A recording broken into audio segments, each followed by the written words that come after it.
విద్యార్థుల నుంచి అక్రమంగా వసూలు చేసిన 65 కోట్ల ఫీజులను తిరిగి చెల్లించాలని 10 ప్రైవేటు పాఠశాలలకు మధ్యప్రదేశ్ ప్రభుత్వం ఆదేశాలు జారీ చేసింది. ఆ స్కూళ్ళు నిబంధనలను ఉల్లంఘించి ఫీజులను పెంచినట్టు తేలడంతో ఈ మేరకు చర్యలకు ఉపక్రమించింది. ఈ విషయమై జబల్పూర్ జిల్లా అధికార యంత్రాంగానికి అందిన ఫిర్యాదులపై ఓ కమిటీని ఏర్పాటు చేసి దర్యాప్తు చేపట్టారు. ఆయా స్కూళ్ల ఖాతాలను పరిశీలించగా 2018-19 నుంచి 2024-25 మధ్యకాలంలో 10 పాఠశాలలు 81,117 మంది విద్యార్థుల నుంచి 61.58 కోట్ల మేర ఫీజులను అక్రమంగా వసూలు చేసినట్టు తేలింది.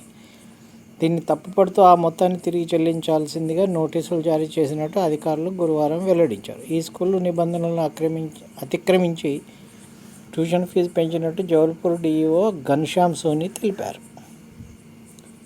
ప్రైవేటు పాఠశాలల అక్రమాలు ఒక్కొక్కటిగా బయటికి వస్తున్నాయి. వాటిని అరికట్టాల్సిన బాధ్యత ప్రభుత్వాలదే.